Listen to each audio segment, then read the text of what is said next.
Annual seminar commandos for Christ అంశం అంతరిక్ష యుగములో పరిశుద్ధ బైబిల్ గ్రంథం. ప్రసంగీకులు రెవరెండ్ డాక్టర్ షౌరి బాబు కోన. అంతర్జాతీయ స్వార్థికులు మరియు ఇస్రాయేలు దేశపు సహృదయ రాయబారి. కన్వీనర్ బ్రదర్ ఎం Devanandam, sister Supriya Devanandam, Visakhapatnam steel plant. ఇలాంటి విషయాలపై రెవరెండ్ డాక్టర్ కోన షౌరి బాబు గారు గత 21 సంవత్సరాలుగా చేసిన పరిశోధన అంశాలను బైబిల్ విజయ రహస్యాలు కార్యక్రమంలో విపులంగా వివరిస్తారు. ఈ ప్రోగ్రాంని ప్రతి బుధవారము ఉదయం 7:30 గంటలకు మరియు గురువారము రాత్రి 11:30 గంటలకు నిరీక్షణ ఛానల్లో చూడండి. మనమంతా తల ఉంచినట్టయితే ప్రార్థన చేసుకుందాం. పరిశుద్ధుడైన తండ్రి, నీ పరిశుద్ధ నామానికి స్తుతులు స్తోత్రం చెల్లిస్తున్నాము తండ్రి. అబ్రహాము, ఇస్సాకు, యాకోబుల యొక్క దేవా, నీవు మా మధ్య ఆత్మస్వరూపుడివై ఉన్నందుకు నీకే స్తోత్రం నాయనా. ప్రభువా, ఈ కమాండోస్ ఫర్ క్రైస్ట్ ఈ సెమినార్లో నీ వాక్యం మీద తృష్ణతోటి కూడి ఉన్న ప్రతి ఒక్కరిని పేరు పేరున దీవించి ఆశీర్వదించండి. ప్రభువా, ఈ సమావేశానికి వ్యతిరేకంగా ఉన్న అంధకార శక్తులను యేసు నామాన్న గద్దిస్తున్నాము తండ్రి. ప్రభువా, నీ వాక్యపు లోతైన అనుభవాల్లో మమ్మల్ని నడిపించి నీ ధర్మశాస్త్రమందలి ఆశ్చర్య కార్యాలు గ్రహించేటట్లు మా కన్నులను తెరిచి నీ సింహాసన కుడి పక్కన జ్ఞానాన్ని ఇక్కడ తృష్ణతో వచ్చిన నీ ప్రతి బిడ్డకు దయచేయమని మా ప్రభును రక్షకుడైన యేసు నామమున అడుగుచున్నాము పరమ తండ్రి. Amen, amen, amen. అలానే 1955లోన ఫెర్డినాండ్ నవారా అనే ఒక ఫ్రెంచ్ ఆర్కియాలజిస్ట్, టాప్ ఆర్కియాలజిస్ట్, ఆయన కొడుకు మెడికల్ డాక్టర్, ఆయన ఇద్దరు కలిపి ఈ నోవాస్ ఆర్క్ కోసం మీదకెక్కారండి. ఈ నోవాస్ ఆర్క్ ప్రాబ్లం ఏంటంటే ఎప్పుడు కూడా గ్లాసియర్స్ తోటి, మంచుతోటి కప్పబడి ఉంటుంది. అన్నిసార్లు ఆ ఓడ కనబడదు. ఎప్పుడైతే టెంపరేచర్స్ లేచి కొద్దిగా ఐస్ మెల్ట్ అయిపోద్దో ఆ టైంలోన కొద్ది కనబడతాయి. ఈయన ఎక్కినప్పుడు ఇది 19,000 ఫీట్ హై, ఒక 15-16 వేల అడుగుల వరకు పర్వాలేదండి. ఎప్పుడైతే అది దాటి హై ఆల్టిట్యూడ్కి వెళ్తారో ఈ లైట్నింగ్స్ తోటి చాలా డేంజరు, చాలా మంది చచ్చిపోయారు అలాగే. అయితే వీళ్ళు క్రాస్ చేసి వెళ్ళి అక్కడి నుంచి ఒక పీస్ తీసుకొని వస్తారండి. మధ్యలోనే వీళ్ళు కూడా లైట్నింగ్ స్ట్రైక్ చేసి కొడుకు చచ్చిపోతాడు, ఆయన ప్రాణాలతో తిరిగి వస్తాడండి.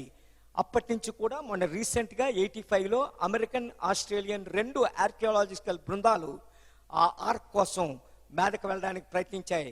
కానీ ఈ వార్ వల్ల, కర్దిష్ వారు యువతల పక్క ఇరాక్ తోటి, ఇప్పుడు మనకి సేమ్ కాశ్మీర్ ప్రాబ్లము. మన కాశ్మీరు 2 ముక్కలు, అటుపక్క ఆజాద్ కాశ్మీరు పాకిస్తాన్ కంట్రోల్లో ఉంటుంది, ఇది మన కంట్రోల్లో ఉంటుంది. ఇప్పుడు ఈ కాశ్మీరీస్ ఏంటంటే మాకు అటు వద్దు ఇటు వద్దు, మాకు సపరేట్ స్టేట్ కావాలని, అదే ప్రాబ్లము వీళ్ళకి. సో అందుకు 2 కంట్రీస్ వీళ్ళతో ఫైట్ చేస్తున్నాయి. ఆ ఏరియాకి ఎవరు వెళ్ళలేకపోతారు. ఇది ప్రపంచానికి పరిశుద్ధ గ్రంథము యొక్క ఎక్యురసీని, అంటే ఆది కాండము 6, 7, 8, 9 ఈ 4 అధ్యాయాల్లో చెప్పబడిన వృత్తాంతం అంతా 100% ట్రూ అని ప్రూవ్ చేయడానికి ఈరోజు ఎవిడెన్స్ ఏంటంటే నోవా యొక్క ఆర్క్. హల్లెలూయా.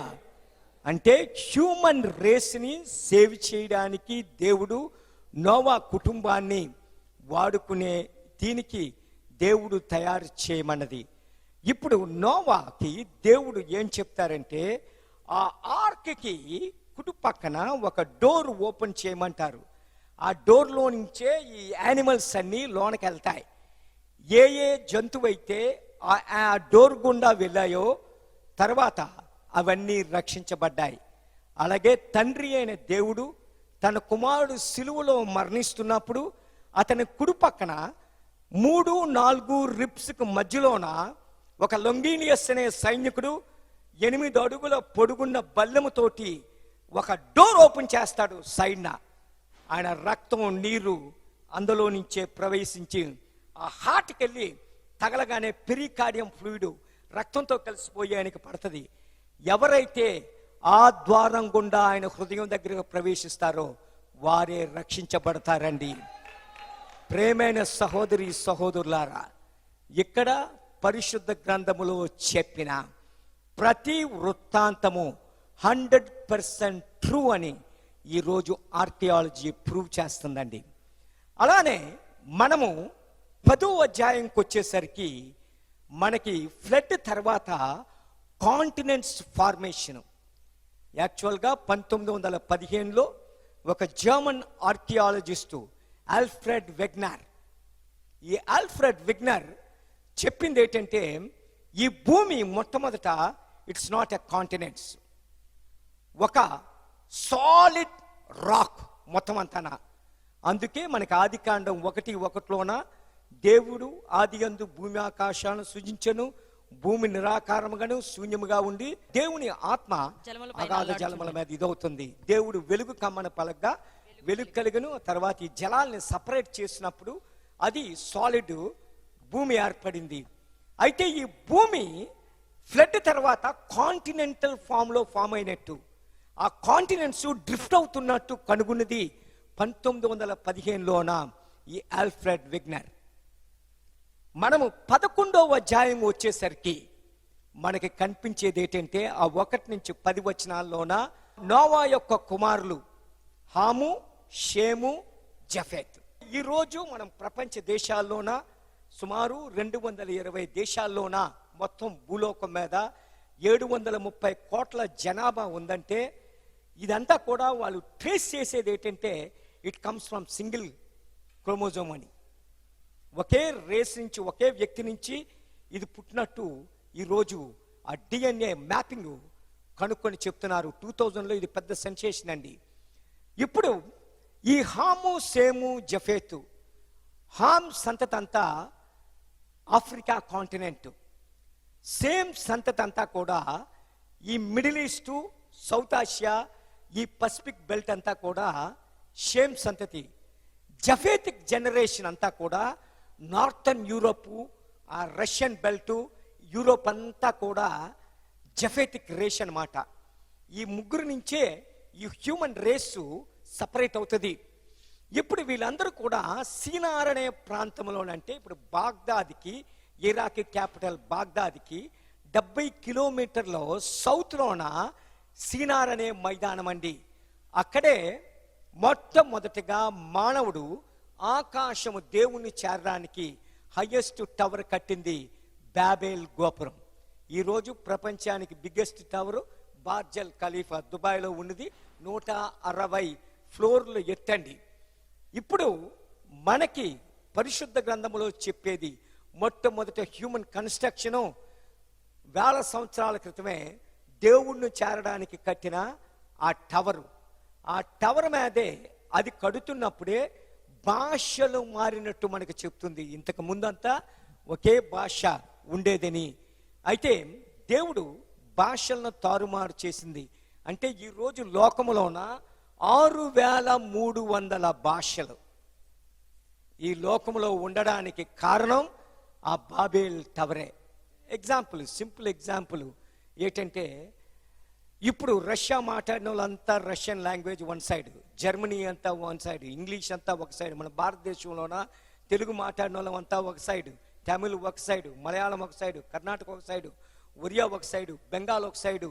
ఈ లాంగ్వేజెస్ ప్రకారం ఈ స్ప్లిట్ అవ్వడానికి రూట్ కాజ్ ఏమంటే చెప్తుంది పరిశుద్ధ గ్రంథములో ఈ 11వ అధ్యాయము. ఆ టైంలోన జనాలంతా కూడా బాగా స్ప్రెడ్ అయిపోయినప్పుడు సిటీస్ కట్టడం మొదలుపెట్టి వాళ్ళు హృదయ గర్వం చేత టవర్ కట్టడానికి నిమ్రోదు కాలంలో జరిగిందని చెప్తుంది. నిమ్రోదు మహాసూర్యుడు అని చెప్తుంది. ఇజ్రాయెల్ వెళ్ళినప్పుడు మేము డాన్ అనే ప్రాంతానికి వెళ్తామండి, అది సిరియాకు బోర్డరు. అక్కడి నుంచి గోలాన్ హైట్స్కి వెళ్ళడానికి, అది కూడా సిరియా బోర్డరే. వెళ్ళడానికి వెళ్తున్నప్పుడు మాకు ఒక పక్క నిమ్రోదు యొక్క ఫోర్ట్ కనబడుతుంది. అంటే ఆ సిరియన్ మౌంటైన్ మీద నిమ్రోదు ఆ రోజుల్లో కట్టిన ఫోర్ట్ని క్రూసిడర్స్ 1099లో అది రీబిల్డ్ చేస్తారనమాట. Huge fort. నిమ్రోదు యానసెంట్ వరల్డ్లోన చాలా టాప్ బిల్డర్ నిమ్రోదు. అందుకే వాడి టవర్ ఆఫ్ బాబేల్ని కట్టడానికి.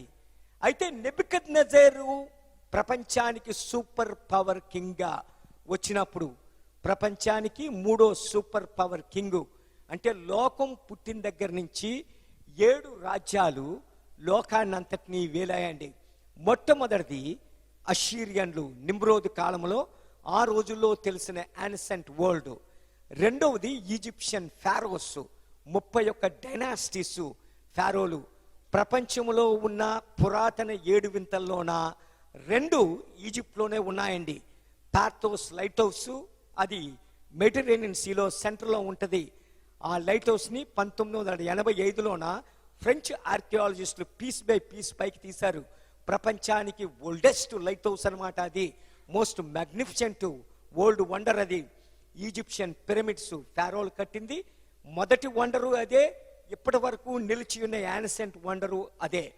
అలాంటి Egyptian empire mighty super power ప్రపంచం మీద. ఆ ఎంపైర్ మీదే మోసెస్ 18th డైనాసిటీ ఎంపైర్ మీద తిరగబడి ఇజ్రాయెల్ జనాంగాన్ని తెచ్చింది. అదే ప్రపంచానికి 2వ సూపర్ పవర్. అదే ప్రపంచానికి 3వ సూపర్ పవరు బాబిలోనియన్ కింగ్డము. అది నెబుకద్నెజర్ కాలంలో నెబుకద్నెజర్ తండ్రి నెబుబెల్సార్ hanging gardens of Babylon నిర్మిస్తాడండి. Babylon తొంగు తోటలు ప్రపంచానికి యానసెంట్ 7 వండర్స్లో అదొకటి. అవన్నీ పెరిష్ అయిపోయేవి, అది నిర్మిస్తాడు. 4వది మనం చూసినట్టయితే ప్రపంచానికి సూపర్ పవర్ రాజ్యము మేడో పెర్షియన్ రాజ్యము. రాణి అయిన ఎస్తేర్ కాలంలో అశ్వరోసు రాజు ఇండియా నుంచి ఇథియోపియా వరకు 127 ప్రావిన్సెస్ సంస్థానాలు ఏలిన రాజ్యం అదే. యాక్చువల్గా మనం ఈరాన్ వెళ్ళి ఈ ఎస్తేర్ యొక్క ప్యాలెస్ నడాలంటే 1 రోజు పడుతుందండి. అశ్వరోజ్ యొక్క ప్యాలెస్ నడడానికి 1 డే. అంత హ్యూజ్ మైటీ రూయన్స్ అవి. ప్రపంచానికి 4వ సూపర్ పవర్ అది. ప్రపంచానికి 5వ సూపర్ పవర్ రాజ్యం గ్రీక్ సామ్రాజ్యం, అలెగ్జాండర్ ద గ్రేట్. మానవ చరిత్రలో 25 సంవత్సరాలు వచ్చేసరికి నార్త్, సౌత్, ఈస్ట్, వెస్ట్ 20,000 కిలోమీటర్లు జయించినోడు అలెగ్జాండర్ ద గ్రేట్ అండి. మానవ చరిత్రలో 33.5 సంవత్సరాల్లోన కత్తి చేత ఈ లోకాన్ని జయించిన వాడు అలెగ్జాండర్ అండి. అయితే మరొక వ్యక్తి అదే 33.5 సంవత్సరాల్లోన ఈ లోకాన్ని సోడుతో కాదు కానీ, ఓడుతోటి, కత్తితే కాదు కానీ మాట చేత జయించిన వ్యక్తి మన ప్రభువైన యేసుక్రీస్తు అండి. అలెగ్జాండరు సింహాసనాలు జయిస్తే మన ప్రభువైన యేసుక్రీస్తు సమాధులను జయించారండి.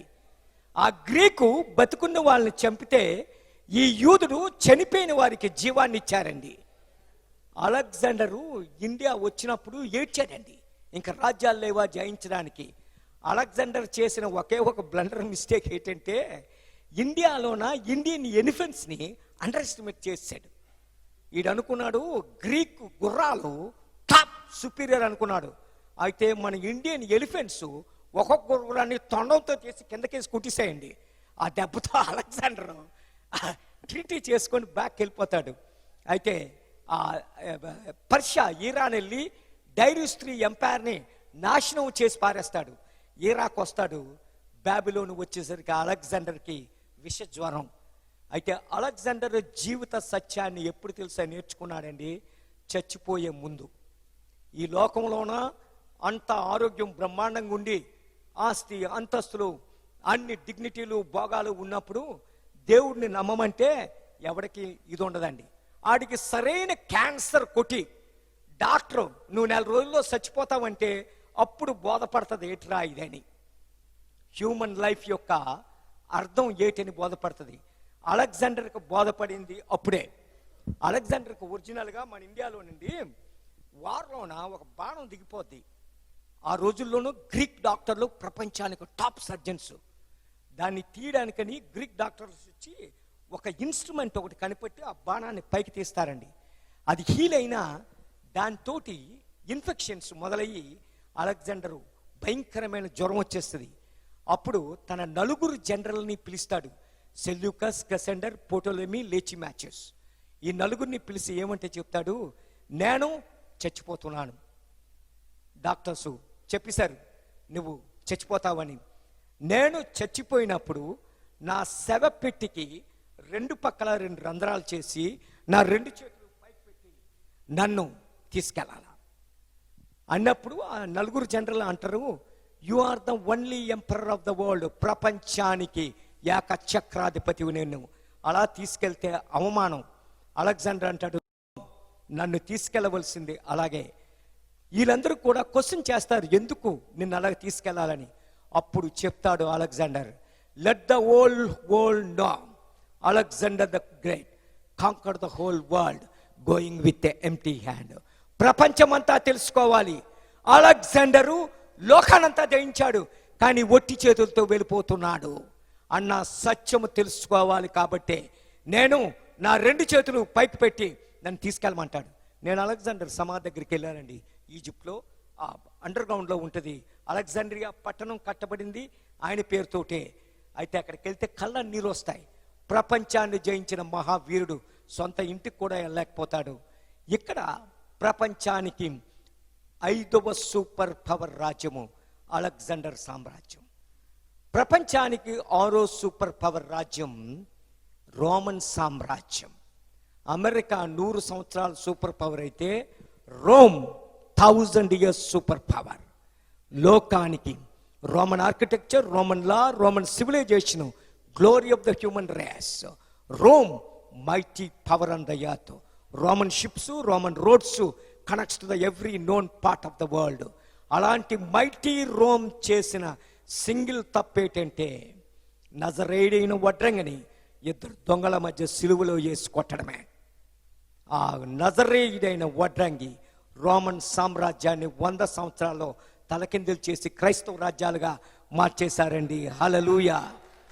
ప్రపంచానికి 7వ సూపర్ పవర్ రాజ్యం ఏంటంటే బ్రిటిష్ సామ్రాజ్యం. రవి అస్తమించని బ్రిటిష్ సామ్రాజ్యం. ఈ బ్రిటిష్ సామ్రాజ్యం ఈరోజు మనం కామన్వెల్త్ కంట్రీస్ అంటాం. అంటే అమెరికా దగ్గర నుంచి, కెనడా దగ్గర నుంచి, Australia, New Zealand, India, Pakistan, Bangladesh, Burma, Afghanistan, ఇవన్నీ దేశాలన్నీ కూడా బ్రిటన్ పాలించినవే. అందుకే ఇవన్నీ కామన్వెల్త్ కంట్రీస్. రవి అస్తమించని బ్రిటిష్ సామ్రాజ్యం. ప్రపంచాన్ని ఏలినవి ఈ 7 సామ్రాజ్యాలు. మొదటి సామ్రాజ్యం నిమ్రోదు, వాడి కట్టిందే బాబేల్ గోపురం. నెబుకద్నెజరు దాన్ని తిరిగి రీబిల్డ్ చేస్తాడండి. అయితే మళ్ళీ రీసెంట్ టైంలోన 1985లో సదాం హుస్సేన్ $100 మిలియన్ ఖర్చు పెట్టి దాన్ని తిరిగి రెనోవేట్ చేయించాడండి. ఈ ప్లేస్లన్నీ కూడా, ఈ నెబుకద్నెజర్ ప్యాలెస్ ఇవన్నీ కూడా ఆ ప్రాంతం అంతా రెనోవేట్ చేశాడు. ఆ విషయాలు తర్వాత మాట్లాడుకుందాం. ఇక్కడ మనము చూచింది ఏంటంటే ఈరోజు మనము బాబేల్ గోపురాన్ని మనం చూడవచ్చు. పరిశుద్ధ గ్రంథములో చెప్పిన ఆ 11వ అధ్యాయము as it is archaeology prove చేసింది ఏంటంటే బైబిల్లో చెప్పిన విషయాలు 100% ట్రూ. ప్రేమైన సహోదరి సహోదరులారా, 12వ అధ్యాయం వచ్చేసరికి మనకు కనిపించేది ఏంటంటే ఆ 22, 26, 28 అధ్యాయాలన్నీ కూడా మనకు కనిపించేది అబ్రహాము, ఇస్సాకు, యాకోబు. దేవుడు అబ్రహాముని పిలిచినప్పుడు యూర్ అనే ప్రాంతం నుంచి దేవుడు పిలవడం జరిగింది. అబ్రహాముని పిలిచి నేను చూపించబో దేశానికి వెళ్ళమని చెప్పినప్పుడు అబ్రహాములో గొప్పతనం ఏంటంటే ఎక్కడికి ప్రభు అని అడగలేదండి. అది చాలా గొప్పతనం. ఇప్పుడు అబ్రహాము ప్లాట్ఫామ్ మీద సంచి పట్టుకొని నివసించట్లేదండి. దేవుడు పిలగాని రా అంటే సంచి పట్టుకొని వెళ్ళిపోవడానికి. Abraham richest man in the east. ఈరోజు బిల్ గేట్స్, వారన్ బఫెట్, కార్లెస్ సిమ్స్ ఎలాగో అబ్రహాము రిచెస్ట్ మ్యాన్. దానికి ఉదాహరణ వెరీ సింపుల్. అబ్రహాము ఎప్పుడు డీల్ చేసినా రాజులతోటే డీల్ చేసేవాడు. రెండవది మన ఆది కాండం 14:14 చదవండి. అబ్రాహాము తన తమ్ముడు చెరపట్టినని విని, అబ్రహాము తన తమ్ముడు చెరపట్టబడ్డని. మన బైబిల్ లాంగ్వేజ్ ఎలాగుంటుందంటే అండి, తమ్ముడు అంటే తమ్ముడు కాదు, సహోదరుడు అంటే సహోదరుడు కాదు, కూతురు అంటే కూతురు కాదండి. అది కల్చర్ని బట్టి ఆ మాట యూజ్ చేస్తారు. అయోధులు అండి ఇప్పుడు కూడా మన అత్తల్ని అమ్మ అని పిలుస్తాం, అలాగని చెప్పి మా ఆవిడేటి మనల్ని కన్నది. ఇప్పుడుకొచ్చి మా అత్తని పిల్లలేదు అమ్మ అని పిలుస్తాను. అలాగే అత్తలు కోడల్ని కూతుర్లు అని పిలుస్తారు కొంతమంది అమ్మ అని. అలాగే తమిళనాడులోన భార్యలు భర్తల్ని అప్ప అప్ప అని పిలుస్తారు, నాన్న నాన్న అని. ఏంటండి ఇదేంటంటే కల్చర్. అందుకే బైబిల్లోని ఎప్పుడు సహోదరులు అంటే వీళ్ళు సహోదరులను వాదిస్తే బుద్ధి తక్కువ. ఇక్కడ అబ్రహాముకి లోతు ఏమవుతాడండి? అన్న కొడుకు, నెవ్యూ. అయితే అబ్రహాము తన తమ్ముడు అంటది. ఓకే, తమ్ముడు చెరపట్టబడినప్పుడు తన ఇంట పుట్టి అలవర్చబడిన 318 మంది అండి. చూసుకోండి, అబ్రహాముకి సారాకి సర్వెంట్లు ఎంతమంది తెలుసండి? ఈవెన్ ప్రపంచంలో బిల్ గేట్స్ కూడా అంతమంది సర్వెంట్లు లేరండి. 4000 మంది సర్వెంట్లు అండి మినిమం అబ్రహాముకి సారాకని. ఇక్కడ తన ఇంట పుట్టి అలవరచబడిన 318 మంది కత్తి దూయగలవారు. కానాను రాజుల్ని 5 మందిని దమాస్కస్ వరకు తగిలి లోతు భార్యల్ని సంపదని తిరిగి తీసుకొచ్చారటండి ఈ కమాండోస్, అబ్రహాముకున్న కమాండోస్. ఇప్పుడు అబ్రహాముకి సారా ఆ ఇంట పుట్టి అలవర్చబడిన, ఇప్పుడు జనరల్గా 318 మంది కత్తి దూయగలవారంటే 18 ఇయర్స్ దాటినోళ్ళు. ఆ 318 మందికి ఆ రోజుల్లోన అబ్రహాం కాలంలోన బహుభార్యత్వం, ఒక్కొక్కడికి చాలా మంది భార్యలు ఉండేవారు. ఈవెన్ ఒక్క భార్య చేసుకున్న 318 మందికి 318 మంది భార్యలు. వాళ్ళమ్మ నాన్న వీళ్ళమ్మ నాన్న. ఆ రోజుల్లోన మనలాగా ఇప్పుడులాగా ఒకటి ముద్దు ఇద్దరు వద్దు కాదండి, ఒక్కొక్కరింట్లో ఫుట్బాల్ టీం పిల్లలు. నాకు ఓ ఫ్రెండ్ ఉండేవాడండి మిడిల్ ఈస్ట్లోన, మస్కట్లో నేను జాబ్ చేస్తున్నప్పుడు. ఆడి పేరు ముసలాం. ఆడెప్పుడు కూడా నన్ను అడిగేవాడు, బాబు మా ఇంటికి రా అని. ఒకరోజు ఆడి ఇంటికి నిజంగా వెళ్దామని వాళ్ళ ఇంటికి వెళ్ళానండి. వెళ్ళగానే ఆ ఇంట్లో నుంచి వీళ్ళ నాన్న ఈడే నన్ను తీసుకెళ్ళాడు. వీడి కారు చూడగానే ఒక 35-36 మంది పిల్లలు పొలమని పరిగెట్టుకు వచ్చేస్తున్నారండి. నేను అనుకున్నాను ఈడేట్రా ఇంటికి తీసుకురాకంటే ఎలిమెంటరీ స్కూల్కి తీసుకొచ్చాడు అని అనుకొని లోనకి వెళ్ళేసరికి ఈడి పిల్లలు, ఈడికి ముందు 2 భార్యలు, ఇప్పుడు 4 భార్యలు, 6 భార్యలు, 36 మంది పిల్లలు. వీడికి ఆ పిల్లల పేర్లు తెలియదండి, ఒక్కొక్కటి పేర్లు తెలియవు. వాహద్, తలాత, అర్బా అని పిలుస్తున్నాడు. అంటే నెంబర్ 1, 2, 3 అని పిలుస్తున్నాడు. చూసుకోండి, ఇక్కడ అబ్రహాము ఇంట పుట్టి అలవర్చబడిన ఈ 318 మందికి 2 పిల్లలు వేసుకున్న ఎంతమంది అవుతారండి? అంటే అబ్రహాము ఇంట్లోన అబ్రహాముకి సారాకి 4000 మేధ సేవకులు. అందుకే లోతు యొక్క సర్వెంట్స్కి అబ్రహాము సర్వెంట్స్కి క్లాష్ వచ్చి లోతు సోదం పక్క వెళ్ళిపోతాడు, అబ్రహాము బెర్షెబా సైడు ఇటు పక్క ఉండిపోతారు. మేము ప్రతిసారి హెబ్రోన్కి వెళ్తామండి. హెబ్రోన్లోన ఆ సమాధుల దగ్గరికి అబ్రహాము, ఇస్సాకు, సారా, రెబెకా, లేయా, జాకబు ఈ సమాధులు. మమ్రే అని ఉంటుందండి, అక్కడే ఆ సింధూర వృక్షం దగ్గర దేవుడు అబ్రహాంతో మాట్లాడింది. అక్కడే సారా నవ్వుతుంది ఇస్సాకు జన్మం కోసం చెప్పినప్పుడు. సోదం గోమర్ర కోసం బ్రతిమాలింది అక్కడికి వెళ్ళేసరికి ఒళ్ళంతా జలదరించిపోద్దండి. ఎందుకంటే ఒక మానవుని పట్టుకొని దేవుడు ఎంత ప్రేమించారంటే ఆయనతో కలిసి భోంచేశారు ఆయన. ఇక్కడ అబ్రహాము అంత రిచెస్ట్ మ్యాన్ని దేవుడు పిలిచినప్పుడు అబ్రహాము ఎక్కడికి ప్రభువా అని అడగలేదండి, బయలుదేరిపోయాడట.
హల్లెలూయా.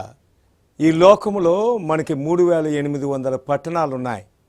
ఈ పట్టణాలన్నిటికీ సింగపూర్ నుంచి స్విట్జర్లాండ్ వరకు ప్రపంచం అంతా కూడా మన జీవితంలో 100 సార్లు వెళ్ళినా, మనకి గిన్నీస్ బుక్ రికార్డ్స్ ఉన్నా, ఒలింపిక్ గోల్డ్ మెడల్స్ ఉన్నా, స్విస్ బ్యాంక్ అకౌంట్స్ ఉన్నా, ఈ లోకములో యేసు ప్రభువు నడిచిన ప్రాంతాలు, పరిశుద్ధ గ్రంథములో చెప్పిన ప్రదేశాలు చూడకుండా చనిపోతే జీవితం వేస్ట్ అని చెప్పాలి. కారణం ఏంటంటే యెరూషలేము వెళ్తే మనం పరలోకం వెళ్ళిపోతామని కాదు, కానీ 100 సార్లు యెరూషలేము వెళ్ళి యేసు ప్రభుని అంగీకరించకపోతే నరకానికే పోతాం. అయితే ఎందుకంటే ఈ పరిశుద్ధ స్థలాలన్నీ చూడాలి. కారణం ఏంటంటే మన విశ్వాసం ఎంత గొప్పది, ఎంత ఎక్యురసీ. ఇది కాక్ అండ్ బుల్ స్టోరీలతో చెప్పిన కథలతో కూడిన మతం కాదు. ఇది సత్యమైన మార్గం. తెలుసుకోవాలంటే ఈ ప్రాంతాలన్నింటిలో కూడా మనము ప్రయాణించి చూస్తే మన జీవితం ధన్యమైపోద్ది. అంతేకాకుండా రెండవది ఏంటంటే మనము చదువుతున్న పరిశుద్ధ గ్రంథం, ఈ 66 కాననికల్ బుక్స్, ఇందులో ఉన్న 1189 అధ్యాయాలు, 31,101 వచనాలు, ఇవన్నీ కూడా ఇది హిస్టారికల్గా, ఆర్కియలాజికల్గా, సైంటిఫిక్గా ఎంత ట్రూ అన్న సత్యాన్ని మనము ఈ టూర్లో గ్రహిస్తాము. ఇజ్రాయేలీ ప్రభుత్వం నన్ను ముఖ్యంగా ఈ గుడ్ విల్ అంబాసిడర్గా నియమించిన దగ్గర నుంచి ప్రతి నెల బిబ్లికల్ స్టడీ టూర్కి లిమిటెడ్ పీపుల్ని 48 మందిని మాత్రమే తీసుకెళ్ళి ప్రతి విషయంలోనూ, ప్రతి ప్లేస్లో కూడా ఈ background histories, archaeological evidences, scientific datas, theological ట్రూత్తో టీచ్ చేసి ఒక స్టడీ టూర్గా తీసుకెళ్ళడం జరుగుతుంది. అయితే మిగతా టూర్స్కి దీనికి డిఫరెన్స్ ఏంటంటే ఇందులో వెళ్ళే ప్లేసులు సుమారు 179 ప్లేసులు ఏ టూర్ ఆపరేటరు ఇండియా నుంచి కానీ మరే దేశాల నుంచి కానీ ఒకే సింగిల్ ట్రిప్లో తీసుకువెళ్ళలేరు. 13 దినాలు వెళ్ళే ఈ టూర్లోన అలాగే ముఖ్యంగా మసాదా కేబుల్ కార్సు, హేరోది కట్టిన ప్యాలెసెస్, కుమ్రాను, మమ్రే, హెబ్రోను, అలానే వ్యాలీ ఆఫ్ యాలా, దావీదు గోలియాతు ఫైట్ చేసిన స్థలం, బేత్ షెమెస్సు, శాంసోన్ పుట్టిన స్థలం, సిజరియా మార్టిమా, ఎక్కడైతే పోంచస్ పిలాత్ కోసం హేరోదు పెద్ద ప్యాలెస్లు కట్టి హార్స్ రేసెస్, అలాగే గ్లాడియేటర్ ఫైట్స్ కోసం పెట్టి, అలాగే పౌలు 2 సంవత్సరాలు జైల్లో ఉన్న స్థలం, మొహరక ఎక్కడైతే ఏలియా అగ్నిజింతి తీసుకొచ్చారో, అలానే డాను లెబనాన్కి బార్డరు, జెరోబామ్ ఆల్టర్స్ కట్టింది అక్కడే, అలాగే గోలాన్ హైట్స్ సిరియాకి బార్డరు, బిబ్లికల్ బాషాను, అలానే జోర్డాన్లోన మెకావర్ ఎక్కడైతే బప్తిస్మమిచ్చి జోనాస్ యొక్క తల నరికిన స్థలము, రబ్బాతమోన్ దావీదు కాంకర్ చేసిన పట్టణము. ఈ స్థలాలన్నీ కూడా జనరల్గా ఏ టూర్ ఆపరేటరు తీసుకువెళ్ళలేరు. ఇలాంటి స్థలాలకి ఈ బిబ్లికల్ స్టడీ టూర్స్లో మనం తీసుకెళ్ళి ఇవన్నీ కూడా ఎక్స్ప్లెయిన్ చేయడం జరుగుతుంది. ఆమేన్. యెరూషలేము యొక్క క్షేమము కొరకు ప్రార్థన చేడి. యెరూషలేమా, నిన్ను ప్రేమించువారు వర్ధిల్లుదురు. కీర్తన 122:6. బైబిల్ గ్రంథ పవిత్ర దేశాలకు పరిశుద్ధ యాత్ర. ఇజ్రాయెల్, పాలస్తీన్, ఈజిప్ట్, జోర్దాన్ దేశాలకు డాక్టర్ షౌరీ బాబు గారితో ప్రయాణించండి. ఆది ఖండం నుండి ప్రకటన గ్రంథం వరకు ఉన్న ముఖ్య పరిశుద్ధ గ్రంథ స్థలాలను ఒకేసారి సందర్శించండి. ముఖ్యంగా ఇజ్రాయెల్ జనాంగము ప్రయాణం చేసిన 40 సంవత్సరాల ప్రయాణ మార్గంలో ఎర్ర సముద్రం క్రింద నుండి సీనాయి వరకు మరియు పారాను, షూరు, సీను అరణ్యం ప్రాంతాలు అన్నిటినీ సందర్శించండి.